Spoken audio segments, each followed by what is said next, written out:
সকলোকে স্বাগতম জনাইছোঁ। Issues of Northeast India like drugs, insurgency, terrorism, border conflicts, etc., etc. are this affecting the growth of the region? অত্যন্ত গুৰুত্বপূৰ্ণ আৰু যিসকল মঞ্চত আছে তেখেতসকলো নতুনকৈ পৰিচয় কৰিবলগীয়া নাই আৰু বিষয়টো আজিৰ দিনটোৰ বা আজিৰ সময়ত যথেষ্ট গুৰুত্বপূৰ্ণ আৰু আলোচনা কৰিবলগা বিষয়। প্ৰথমতে আমি সকলোখিনিৰ পৰা 5 মিনিটকৈ অপেনিং ৰিমাৰ্কছ বিষয়টোৰ ওপৰত বিচাৰিম, কিন্তু তাৰ আগতে মই এটা কথা ক'ব বিচাৰোঁ, মোৰ এটা ব্যক্তিগত অভিজ্ঞতা। আমাৰ বয়স যেতিয়া 6-7 বছৰ আছিল তেতিয়া ঘৰুৱাভাৱে আমাক প্ৰথম হিন্দী ক'বলৈ যেতিয়া শিকাইছিল আমাৰ নিচিনা 38-39 এই বয়সৰ মানুহখিনিক, আমি প্ৰথম হিন্দী শিকিছিলোঁ মে আলফা নহি হওঁ, আমাক ক'বলৈ শিকোৱা হৈছিল। সেই অসমখন আৰু আজিৰ অসমখন, সেই পৰিৱেশ আৰু আজিৰ পৰিৱেশ একেই আছে নে সলনি হৈছে, নে প্ৰথমতে যেতিয়া হিন্দী শিকোৱা হয় যে সেই ধৰণৰ হিন্দী শিকোৱা হ'বলগীয়া আজিৰ দিনটোত হৈ আছে নেকি, নিৰ্মুখভাৱে আলোচনা কৰিম। প্ৰথমতে অপেনিং ৰিমাৰ্কছ ৰাণা প্ৰতাপ কলিতা ছাৰ, আপোনাৰ পৰা 5 মিনিট সময়। Morning everyone. Firstly, I would like to thank Jayanta Boru and his team from Pratidin Times for conducting this event at the national capital and bringing the regional media into a national stage. And I think we all must compliment you and your team for this event. And firstly, Northeast, if we speak of Northeast, whether you talk of security situation or for facilitating or following up the Act East policy of the government, or for the nation building as such, it has got a huge role to play. First of all, I think we must appreciate the role the Northeast has played over the years, even before independence and after independence as well. I'll restrict my conversation to the security dynamics only. As far as Northeast is concerned, we all are aware that it has got huge security implications for the entire nation. If we talk about the land borders, 40% of the India's land borders is located in Northeast because we share borders with 5 of the countries, including partial borders with Nepal as well. And mostly, of course, with Bangladesh, Myanmar, China, and Bhutan. And the entire Northeast, as you are all aware, is connected through a very small land corridor, which we call a Siliguri corridor, which is narrowest, at its narrowest, it's about 20 kilometers. The security corridor by its location, geographic disposition, has a huge implications for the entire Northeast as well. Any disruption in communication or any sort of activity in Siliguri corridor, whether in form of hybrid warfare, has a huge implication for the entire Northeast. So for anything to take place or any development to take place in Northeast, I would say that Siliguri corridor plays a huge role.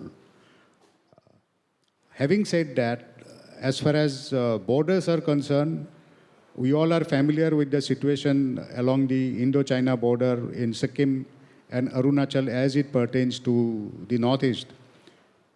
The situation in the Indo-Bangladesh border is generally stable. We all are familiar with that population migration that takes place once in a while, as also the cattle smuggling, which has become a big nuisance over the years, but last about couple of years, it has been going down. As far as Myanmar is concerned, it has got a different type of complexities. I would say that there was a line which was drawn, which drew the boundary between the ethnic community itself. So you have, like in a village called Lungwa in Nagaland in Mon district, you have the house of the headman of the village, which half of it is in India and half of it is in Myanmar. So that sort of complexity exists because the people of same ethnicity got divided by an artificial line called border. So you have something called as free move regime, which takes place across the Indo-Myanmar border of the people who inhabited those areas. So therefore, the inimical elements, that's the insurgent groups which are operating in Myanmar, their movement across the border get facilitated because of this free move regime, and they can come in the garb of the normal local civilians and carry out drug trafficking as well as weapon smuggling, I think, about which we are going to talk later as well. So that sort of complex raises certain amount of challenges for us to control or have some sort of a positive control over the movement of people across the border. As far as the Indo-China border is concerned, we all are familiar with what happened in 2017 in Doklam in Sikkim, which resulted in 73 days standoff between the forces of India and China. In 2020, as an aftermath of what happened in Galwan in eastern Ladakh, we had some sort of a raised or escalation in the border and Arunachal as well as in Sikkim. However, thereafter the things have stabilized. There are certain robust border mechanism which exist between the two countries in form of 5 agreements. So we resort to those mechanisms to resolve any sort of situation which happens on ground at the tactical level. As far as the insurgency situation is concerned, I think Assam has more or less stabilized, except for the 4 districts, like what the anchor has said. What used to be the situation earlier, incidentally, when I was a student in the early 80s when I was in NDA, and I used to go on leave whenever I used to be in my hometown Rangia during leave. So I used to always carry my I-card because you don't know when the CRPF Jawan used to come chasing us. And the I-card was the savior the defense I-card was the savior for me as well as my friends. So from that time, I think we have moved a long way. Definitely we have. But what I would like to call upon the young or the youth today is, if you are not able to reap the dividends of this peace which have been established, after huge challenges by a lot of people, a lot of sacrifices by the armed forces, police, which I'm sure GP Singh would be able to talk about in much more great detail, as also the people. Let's not forget the people who have sacrificed the maximum. So all of us have paid a huge dividend to achieve that semblance of peace in Assam and in neighboring states. Now it's for the youth to exploit these dividends of peace and development which has started by bringing up Assam and the neighboring states as well. Otherwise, it will be a failure from our side. That's what I perceive the situation to be. In the other states, Mizoram, Meghalaya, and Tripura, I would say the insurgency have more or less died down. In Tripura, there have been some attempts recently of trying to revive with some amount of funding and some amount of support from some elements, but that is still under control. Nagaland, we all are familiar with the discussions that are going on between the center, state, and the Naga insurgent groups, mainly NSC and IMM, the NNPGs. I'm sure with the signing of the Naga Peace Accord, the things will get stabilized. As also, that would also facilitate stabilization of the security situation in Manipur as well. Because Manipur situation is intrinsically related to the situation in Nagaland because of the presence of a huge Naga population in Nagaland, in Manipur. I'm sure as we go along, with the reduced violence level, recently about a couple of months back, Armed Forces Special Power Act has been revoked in certain areas, major parts of Assam, certain areas in Nagaland and Manipur. As the security situation improves, I'm sure more of such denotification would take place, which would facilitate peace and development so that our young youth can pursue their goals without any inhibition. Thank you. Thank you, sir. He আছিল opening remarks কথাখিনি ক'লে গোটেইখিনি ছাৰে আমাৰ ফালৰ পৰা কিছুমান প্ৰশ্ন আছে প্ৰশ্নখিনি যাম কিন্তু GP Singh sir, your opening remarks regarding this subject. Good morning, everyone. Distinguished panelists here, ladies and gentlemen. It's a privilege for me to attend this conclave here in Delhi.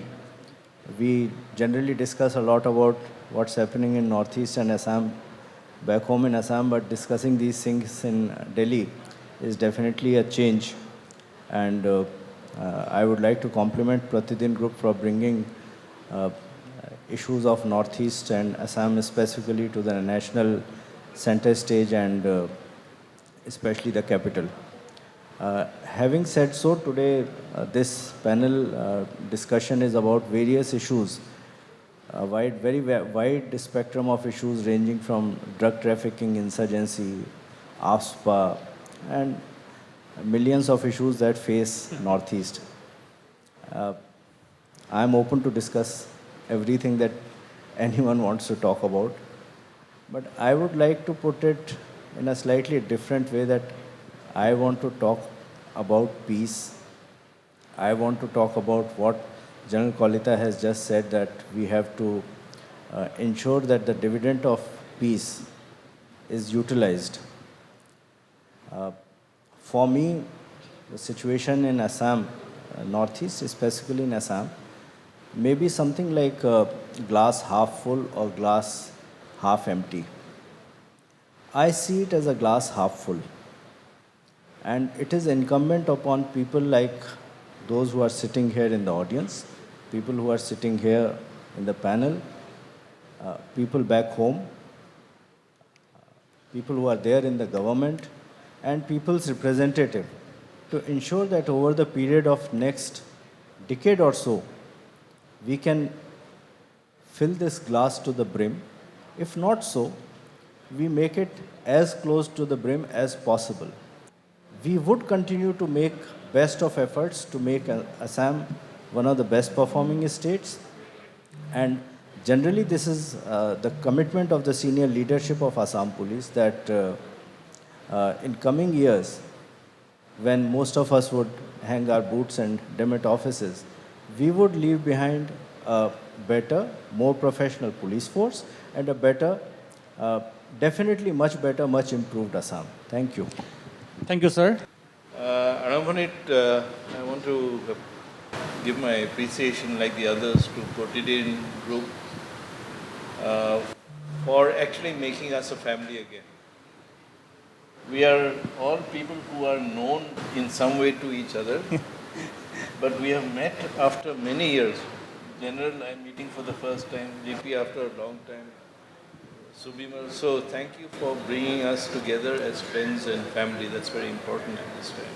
There are several things I wanted to share, because I'm of a time that has seen the rise and fall of Ulfa and of conflict-driven issues in the Northeast, whole of the Northeast. I have seen the Assam movement in its entirety, the fall of the Congress, the rise of regionalism, and the fall of regionalism as we've seen it in the discussions yesterday, Kalida Pathawa, or the diminishing of this.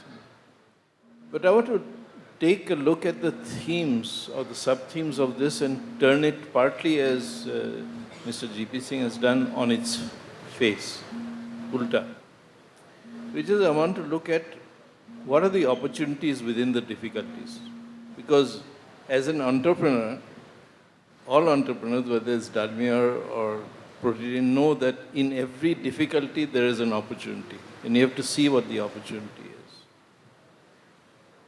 And I was thinking, and the General referred to it briefly, about AFSPA, because it formed a major theme of the Defense Minister's address yesterday, in which he said that AFSPA has been removed. It's not been repealed. It's been removed from large parts of Assam. The places in Manipur have been extended, and for the first time in its history, Nagaland, it has been removed from the jurisdiction of several police stations in Nagaland. Now, I've always believed that, I was on the committee that reviewed AFSPA many years ago. And I really didn't believe a day would come when you'd see the government revoking it, removing it, because it needs a strong government to do that. And I think that is something that we appreciate, because in the protection, the AFSPA review committee said very clearly the army needs to be protected, but also the people need to be protected. And the situation, thanks to the armed forces and the police and the other security forces and the people at large. The situation in Assam and other parts of the northeast has come to a space where peace is the normal and violence is the abnormal. So that is something really that has enabled this amazing turnaround to take place. And I am practical enough to understand that the act will not be repealed, even though I may believe the need for its repeal. I believe that it is sensible to have it on the sidelines so that because we are surrounded by difficult political and military conditions. That's one point. The second thing I wanted to talk about very briefly was the issue of border conflicts. Now, on my right side is somebody who knows this very closely because he's handled it. But I would like to say that there have been occasions, and I think the Chief Minister, Assam Chief Minister, made this point, these points, 5 points he made when he sought to address this issue soon after the conflict, the border conflict. I think the key issue that we need to focus on is the partnership between communities. That it needs to be an inclusive approach. As Robin says, we can be the big brother and say, take away everything and give everything, but politics and government doesn't work like that. So I think one thing we do need to understand and is that when there is a conflict in any part of the country, and especially in the northeast where communication is so important, the supply chains get blocked. Your entire supply chain is affected right down the line, from the manufacturer and the producer to the distributor and the consumer. So it's an economic necessity to have open borders and non-conflicted borders. And I would say that, and there are many young people I see from colleges and universities here, and I see that there are two areas where we can build this better understanding, because without better understanding, you won't really get the kind of peace that you need, the peace dividend that the General was speaking of. One is use the natural strengths of the area. What is the natural strength?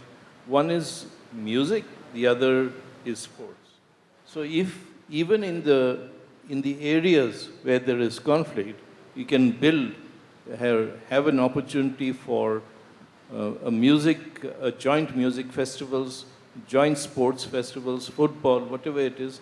These are small steps in building better understanding and opportunities, the word that we spoke of.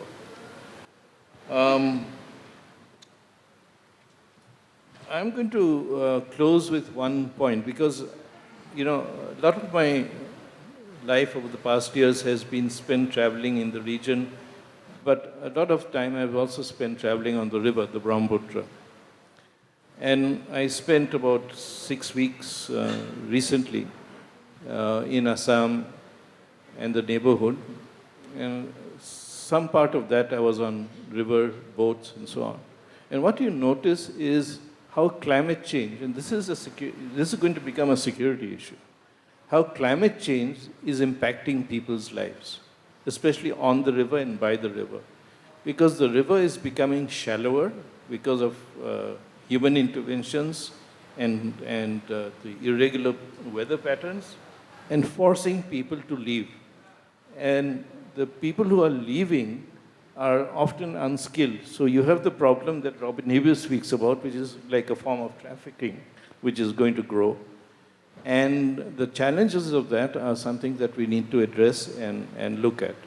And it is younger people who will be having to deal with this, because you're here, you're addressing these issues in your daily lives. And people like Subimal, who is a cyber security expert and uses, is very familiar with the work of artificial intelligence. These are the ways of addressing some of these issues, not the traditional ways. Subimal Bhattacharjee, please, your opening remarks. At the outset, my salutations to my distinguished panelists, Mr. Jayanta Barua and the whole Pratidin Media Network family. distinguished audience, and my dear students. Indeed, it's a real privilege to be among such dignitaries here. But most important is to note that a media group from Assam has come to Delhi at Manekshaw Center to do an event like this, where so many issues afflicting the region are discussed by people who are dealing with it. Now, as someone who has now been living in Delhi for almost 2 decades and having my roots in a 6th scheduled district of Assam, an ex-Cottonian, I think, coming here and talking to the people, being amidst everyone, although many of the students from our region are here, is very, very important. At 20, I left Assam from being a Cottonian. And in a couple of months, I'll be 50. Now, in this 30 years that I've been out of the state, mostly in the capital and a little bit in the US, I always try to connect myself and see that being someone from Northeast and specifically from a 6th schedule area district where I had the capacity to grow up among about 15, 16 different tribes, Bengalis, Assamese, Nepalis. That cosmopolitan atmosphere that I got way back in the 80s and the 90s, which is reflective in many of the countries that I've visited, as Mr. NGP Singh has also mentioned. It is very important today to relate to the fact that how do we look at our region in the future. We are at a cusp when the age-old issues afflicting the region is sort of changing. The young people are aspiring. Their aspirations are leading them to participation in various levels, leaderships in various roles. And as we deal with still some of the issues, as in the topic, whether it's insurgency, whether it's drug, and how do we see, youths from our region looking into the future? I think this event is very important. So I think this is an opportunity, this forum gives all of us to think that now how do we channelize the strength of the youths to be able to take the next leap? Thank you. Thank you, Sohimullah. Actually, there is lots of subject which consists this subject particular, lots of event. মই basically দুটামান বিষয় touch কৰিব বিচাৰিম, তাৰপিছতে Q&A যাব বিচাৰিম, ইয়াত যিহেতু বহুতখিনি মানুহ আছে আৰু বিশেষকৈ ষ্টুডেণ্ট ইউথ জেনেৰেশ্যনৰ পাৰ্টিচিপেণ্টছটো যথেষ্ট আছে। ফ্ৰম 2016 to 2022, 1561 youth অসমত, বিশেষকৈ অসমৰ পৰা, মই স্পেচিফিকেলি অসমৰ কথাটো ক'ব বিচাৰিম, বিভিন্ন উগ্ৰ ইনচাৰ্জেণ্ট গ্ৰুপত জইন কৰিছে। আৰু তেওঁলোকে এটা বেছিক প্ৰৱণতা ৰিচেণ্টলি আমি দেখিছোঁ, they will go to the video, different social media like Facebook and etc. And তেওঁলোকে ক'ব খোজে মই আমুকত আহিছোঁ, তমুকত আহিছোঁ। এই যিটো প্ৰৱণতা, টেণ্ডেঞ্চি, এইটো কিয় হৈছে? বিশেষকৈ পোষ্ট ক'ভিড পিৰিয়ডটোত গ্ৰেজুৱেলি বস্তুটো আমি দেখা পোৱা গৈছে। আৰু সমান্তৰালভাৱে প্ৰায় সেই ছেম ডিউৰেশ্যনতে 7,900 ইউথ বা অন্যান্য বিভিন্ন ধৰণৰ ইউথেই হওক বা অন্যান্যই হওক ইনচাৰ্জেঞ্চি গ্ৰুপৰ পৰা ঘূৰি অহাৰ তথ্যও আছে। ইউথ জেনেৰেশ্যনৰ এতিয়াও এই যিটো মানসিকতা, এইটো কিয় হৈ আছে বা এইটোৰ কাৰণে হাউ টু ৰিডিউচ দিছ tendency? The question that has been asked, its time duration is from 16 to 22. Actually, there is a lot of change which is coming on a day-to-day basis. What was true 30 years back wasn't true in 2016. What was true in 2016 wasn't true in January 2022. And what was true in January 2022 isn't true now. this is a dynamic situation. We have to see why people go at different points in time. So 16ত যেটো হৈছিলে এইটো আজি মই এইটো যদি কওঁ যে আজিও সেইটো সিচুৱেশ্যন আছে এইটো নহয় আজি এক বছৰ আগত যেতিয়া কোভিডটো প্ৰায় শেষ হ'বলৈ হৈছিলে সেইটো টাইমত কিছুমান ল'ৰা ছোৱালী সংগঠনত গৈছিলে আলফাত গৈছিলে কিন্তু এতিয়া যোৱা 3-4 মাহ 5 মাহ যেটো আমি দেখিছো এইটো যোৱাটো প্ৰায় বন্ধ হৈ গৈছে নতুন সদস্য ভৰ্তি হোৱা নাই we should not continue to talk about militant organizations this that let that be passed let it be read in history books let it be read in books that it was like this in 2016 or 2006 or 1996 let us not talk about that because boys and girls bhaiti bhanti okol that is Assam's past future is glorious future is beautiful let us talk about it the more we continue to talk about the negatives we would only be clouding our minds with the negative things ladies and gentlemen friends let us take a vow together that we would not let any of our family member to join any organization which is proscribed by government which is proscribed by rule of law we would only go by rule of law and we would build up together a beautiful Assam Thank you. Actually, আপোনাৰ লগত যেতিয়া মই এই কথাখিনি পাতিছিলোঁ আপুনি একেটা কথাই কৈছিলে যে আমি সদায় আগলৈ চাব লাগে মই আপোনাৰ পৰা জানিব বিচাৰিছোঁ what's the road map to go ahead in this situation present time well first and foremost each one of us has to vow that we will work hard we will leave that past behind us that things would come easy to us let us all work hard whichever field each one of us is in you may be a student work hard try to reach the zenith of your educational system try to achieve whatever best can be achieved in your educational field if you are a doctor try to be the best doctor being the best let us only talk about success rest of the things would automatically take care we need to change our mindset অসমীয়াতে এটা এফাকি কথা শুনিছিলোঁ আগতে যে মানে অসমীয়া মানুহবোৰ সদায় ভোজত আগ ৰণত পাছ ভোজ can be correlated with the trappings of life the comfort in life ৰণ মানে অল চেলেঞ্জেছ ইন লাইফ আমি সদায় ৰণত পিছত থাকিলে নহ'ব you have to meet them headlong সদায় চেলেঞ্জেছ একচেপ্ট কৰিব শিকিব লাগিব that is the lesson which we have to learn as a community everybody has to take on the challenges and not take comfort from the better quality of life and look at only those comforts of life. I think that's the lesson we need to carry home. And as far as the youth is concerned, if you see, like I've been visiting around all over Northeast, particularly in Assam, in last about 3 years, there is a huge potential among the youth of Assam, whether you talk of boys or girls. And we have seen a lot of these Assamese people from Assam as well as Northeast, coming up harder way in different fields of life. People have excelled, not because of anything provided to them. Nothing has been provided free to them. It is because of sheer hard work, dedication and willpower and perseverance that they have been successful in whatever field of life they have chosen, whether it's a professional career, whether it's a journalism, whether it's sports, you name any field. So the potential is always there. The only thing which is required is a change of mindset, willpower, and hard work. I think that's the message which you need to give to the youth. Ji, what's your view about the making the road map?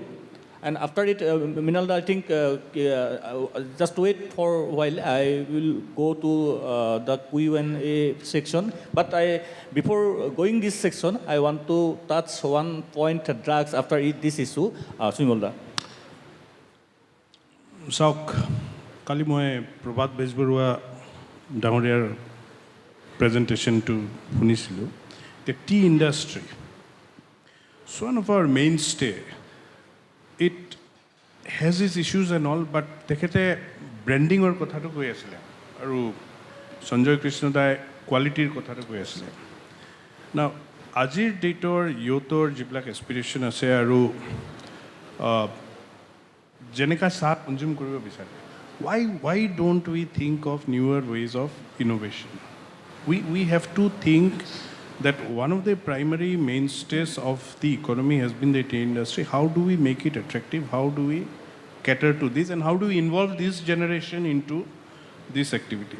I agree with Mr. GP Singh. We have to forget the past. If we go back to the past, then we get dragged into it. Now, let's take cyberspace. Let me start with one.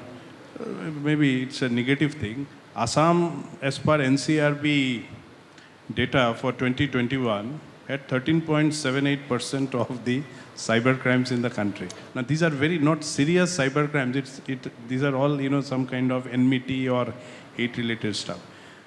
But if someone is sort of motivated, or maybe not motivated, but undertaking a certain crime in the cyberspace, that means a certain familiarization he has about the tools with which you are doing it. So offensive and defensive, most of the tools remain the same. Now, if that is there, that means there is an innate strength that is already existing. Now, why not we look at building up capacity around cybersecurity, ethical hacking, the long shores of artificial intelligence, blockchain technology. It's so sad to see that, parents are more interested to give tuitions and everything back up with the academic thing to only send their children out. And nobody wants to come back. Where is that effort happening to take our brothers and sisters back? I'm regularly going to the southern Indian cities.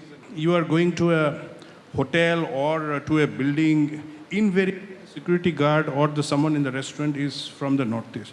So which means now they are doing their job, but they have already gained a lot of capabilities, and these are all thinking mind youngsters from our region. They're just not a dumb fellow standing and doing a job. Because I talk to them and I see that motivation in them. Dada, ami tat goi kiba koribo paru niki. Boys from Manipur, Nagaland. So how do we motivate them? How do we create an opportunity for them? It is not a government job.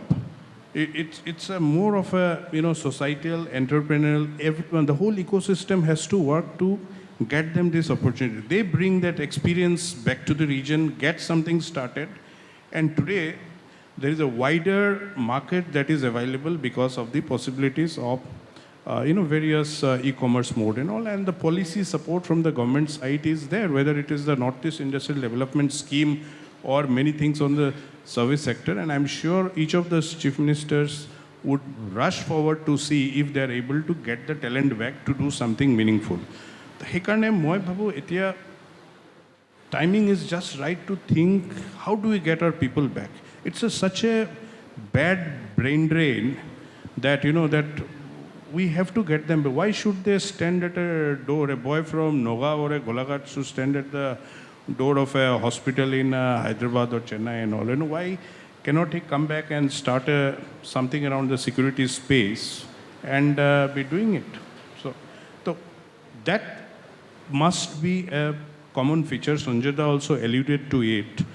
And that effort, I personally feel, is most important.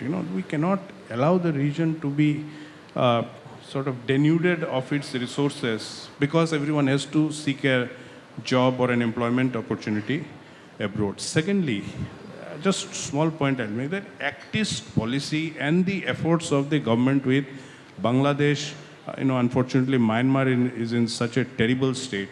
But to look beyond that, the effort to improve the relationship with Bangladesh, looking or even factoring the legacy issues that have always been there around illegal immigration. This is again a great, I would say, business opportunity also. Bangladesh is doing very well business-wise, in terms of not only the governments, but their aspirational aspect to be strong in the ASEAN or primarily the Western world. Now, there is a thinking that how do we also integrate with the Northeast and all. Whatever they would have opened, they have opened a mission in Guwahati and all. The Eastern High Commissioner goes around. There are regular engagements. Our Chief Minister also goes. There is some Silchar Silet meet happening end of the month. So how we also plug in our economy with their economy at the ground level, that informal trade, making it into a formal trade, সেইবিলাক বস্তু আমাৰ ভাবিব লাগিব. So I think there's a lot of work in progress where all of us have to participate. এটা বিশেষ মই সময়টো মোৰ খুব কমি আহিছে, হ'লেও মই এইটো টাচ নকৰিলে মোৰ একেবাৰে নহ'ব বা গোটেই বস্তুটো ইনকমপ্লিট হ'ব। যে প্ৰথমতে মই জি পি সিং ডাঙৰী আছে, I am go to thanks Assam police against drugs last years প্ৰায় more than 4,000 খুব বেছি প্ৰাদুৰ্ভাৱ হৈছে, খুব বেছিকৈ শিপাইছে। মই আৰু অসম বা নৰ্থ ইষ্ট গোটেইটো এটা ট্ৰেনজিট কেম্পত পৰিণত হৈছে ড্ৰাগছ পেডলিঙৰ কাৰণে, বিভিন্ন কাৰণতেই হওক বা আৰু যিখিনি ড্ৰাগছ বিভিন্ন সময়ত ধ্বংস কৰা হৈছে বা কিবা হৈছে যুৱ প্ৰজন্মৰ মাজত ইমান বেছিকৈ শিপাইছে। আচলতে এই গোটেই এই দিশটোত যেনেকৈ ধ্বংসৰ দিশটোত যেনেকৈ গোটেই অসম আৰক্ষীয়ে এটা ইতিবাচক পদক্ষেপ গ্ৰহণ কৰিছে, সামগ্ৰিকভাৱে এই গোটেই বস্তুটো টোটেলি কিবা এটা মানসিকতাটো নাইকিয়া কৰিবৰ কাৰণে আমি কেনেধৰণে ইউথ জেনেৰেশ্যনটোক এনকাৰেজ কৰিব পাৰোঁ, এইটো মই আপোনাৰ পৰাও জানিব বিচাৰিম। সকলোখিনিৰ পৰা বিশেষকৈ ইমান বেছি প্ৰৱণতা গা কৰি উঠিছে, আমি কি কৰা উচিত Kalita sir? I think there is a problem. We all are aware of the golden triangle, which produces drug, and that goes into the golden crescent, and then of course it goes into various Western countries and all. So as far as the Northeast is concerned, like I had mentioned in my opening remarks, there is a problem in having a positive control over movement across the border. So the people who are carrying these drugs or who are involved in this drug trafficking from that golden triangle where the drugs are being produced through Manipur or Mizoram or in Nagaland, and then they consolidate in some places in Assam, and then thereafter it is transported to the balanced part of the country. So it has over the years become a profitable business where fringe criminal elements have started getting involved in this drug trafficking because of the huge margins of profit that are involved. So there are various sections of people involved in this drug trafficking. It's not only one section of people. The one which produces, somebody who transports, somebody who collects, and then thereafter it is transported again. So there are various stages through which this drug trafficking carries on. And the basic problem which we find in controlling the inflow of drug from the Myanmar side is basically because of the free movement which takes place. Just to give you an example, to put some data in place, in 2014, the Assam Rifle, which is deployed along the Myanmar border, had confiscated drug worth of about only 10 crores. It rose to, in 2020-21, about 1,000 to 1,100 crores worth of drugs which has been confiscated. That has been confiscated. We don't know how much of it has already passed. So I think we need to address all these elements which are involved at different stages to ensure that this flow of drug into Assam or Northeast stops. And thereafter, of course, nothing can substitute the awareness campaign which need to be driven by all agencies. It's not only the responsibility of the government, it's the responsibility of the elders, the entire community as such, to spread the awareness campaign for the youth of the area not to get involved in such practices. I think that's the only way. J.P. Singh sir, firstly I give my honor to Assam Police to take their initiative against drugs, and you say something about this issue, how to You have to understand the perspective. When the present Chief Minister took office on Exactly. May 10th, 21, on the same evening around 6:37, we had a meeting where Honorable Chief Minister presided, and I was there, the Home Department officials were there, and 5-6 points were laid out which were sort of zero tolerance or no-go area. Drugs was on top of that. Drugs was there, then rhino poaching was there, insurgency was there, then theft and transport of crude oil was there, cattle smuggling was there. About 6-7 core areas of policing on which we were told that these are zero tolerance areas and you have to put the might of entire Assam police behind this. So we started on that, and results have been quite stupendous.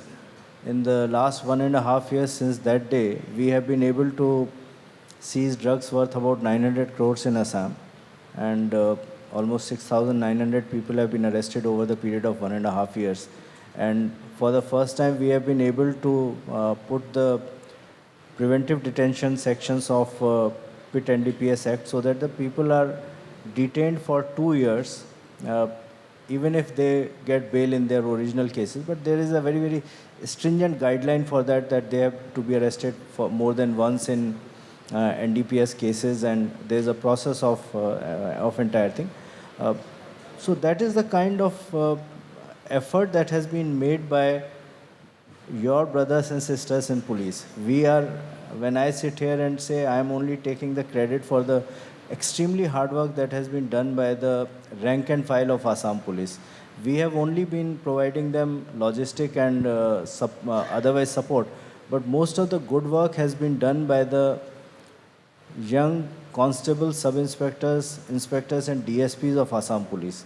All of us, when we put our heads together and work out a strategy, and most important, friends, the most important thing, again and again I would reiterate, is we have to spend time with those youngsters who are vulnerable to consumption of drugs. If as friends, if as family we give time, things would be taken care of. Thank you, Kolita sir, JP Singh sir, Sanjay Hazarika, Chuimal Prachaj, Aminallah. Thank you, now we are Sunit. going to the question and answer round. I can't leave the temptation of throwing open such a great panel to the students and the invitees. There are so many questions. I have about 10. I don't know how many of I can accommodate. First is Bidisha Das, Delhi University, to Sanjay Hazarika on immigration. Warm greetings to all the panelists. My question is for Sanjay Hazarika sir. Sir, there has been a famous narrative of immigrants and land. It's basically them coming and taking our land. But on the other hand, in Assam, if we see the constant alienation of tribal communities from their own land by the state itself, and the lack of land reforms. For example, there has not been land cadastral survey since 1964. So in that case, do you think this narrative that has been propagated by the elite is correct, or is it just a simple case of caste and class? Thank you. And it's a very complex issue because land is at the heart of every identity conflict in the Northeast. Whether it is in a home, Mati is identity. Who controls it, who uses it, who is the beneficiary from it. And it goes back to the 1930s and 40s when the negotiations between Gopinath Bordula, Sadullah, and all those, that group, Rohini Chaudhary, took place. And the line issues were developed, the blocks were developed, and so on. Now, I think in the narrative, the us versus them it's too simplistic, because Assam is a nation, is a sort of a state where there are large minorities. You know, there are no great majorities, but large minorities, and each group is very intent on controlling its own lands. I think that the critical point here is that the cadastral survey needs to be done. It needs to be done properly. It can't be done in a haphazard way because it is an extremely sensitive issue.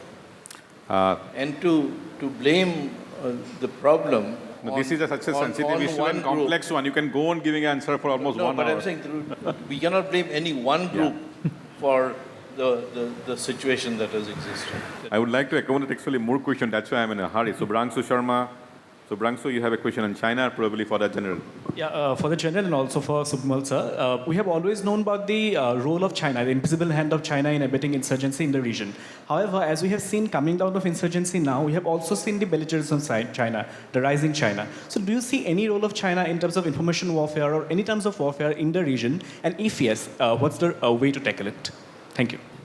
We all are familiar, like you had mentioned, with the history of development of insurgency in the 60s and 70s when NSA and IM and the other cadres had gone across to the China, Yunnan province to be specific for training and all. And at that point of time, even the arming of these insurgent groups were mainly carried out with the help of the Chinese.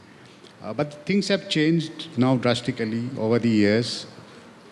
While outside support or some sort of covert support to the insurgents group cannot be ruled out in any case, because everybody wants to be a player as long as there is something is going on in the northeastern part.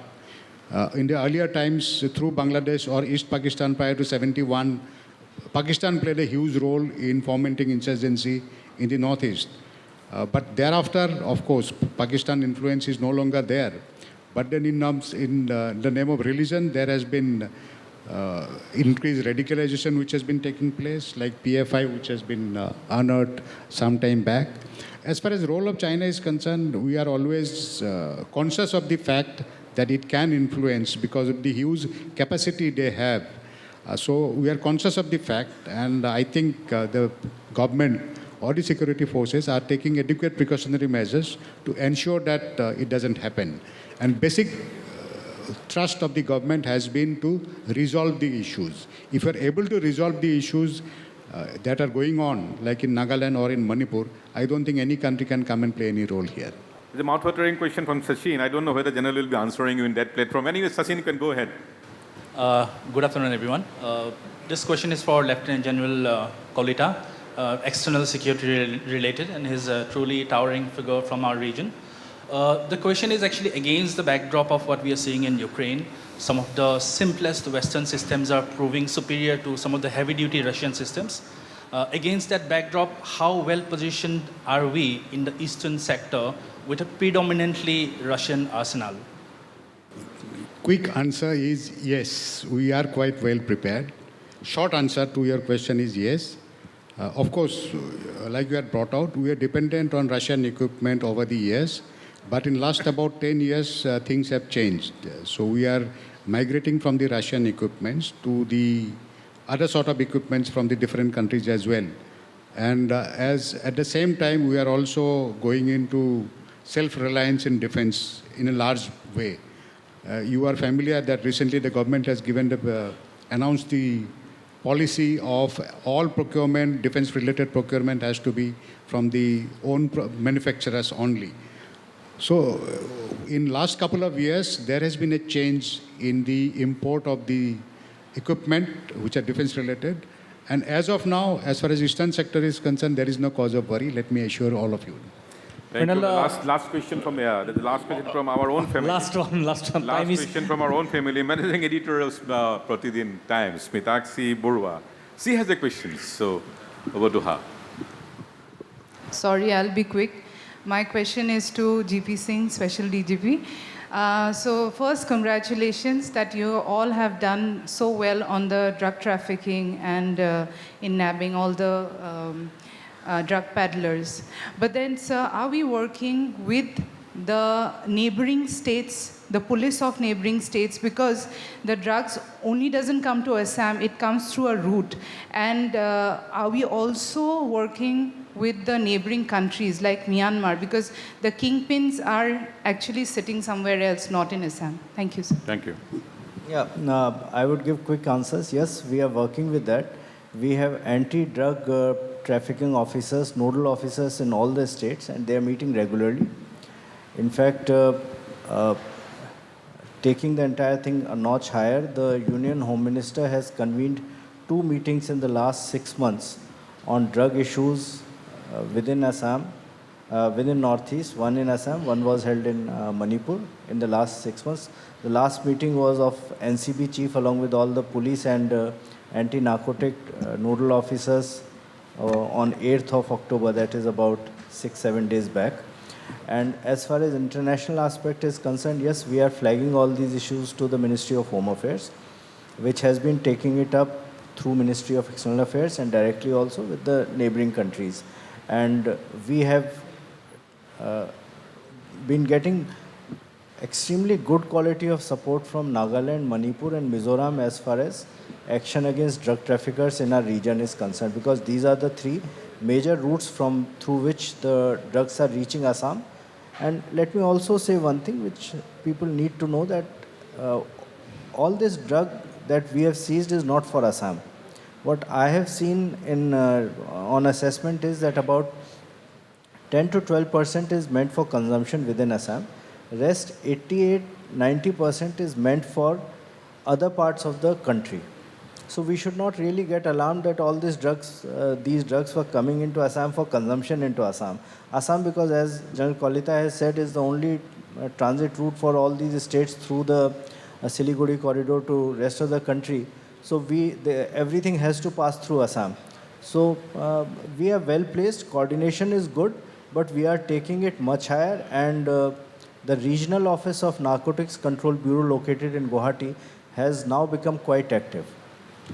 Thank you, General Ranawat Kolita sir, GP Singh sir, Sanjay Hazarika sir, Suimal Bhattacharjee sir. Actually, I am very lucky to sit with a same guys like you, the great pillars in different field. Because the Conclave 2022 ইয়াত অংশগ্ৰহণ কৰাৰ বাবে আমাৰ দৰ্শকসকলক প্ৰত্যক্ষভাৱে আৰু আমাৰ যিসকল টেলিভিছনৰ দৰ্শক তেখেতসকলক পৰোক্ষভাৱে হয়। I just want to say one thing. Please. Something. Friends, all of you are here. We have talked about betterment of Assam. What I would suggest is that you all have opportunity to come here and study in Delhi. Please mentor at least 5, 7, 10 students back home. Each one of you identify those 5, 7, 10 young boys and girls back home who do not have the financial or otherwise opportunity to come to Delhi, and please mentor them over the period of next 3 to 4 years. You would see things changing. Thank you, sir.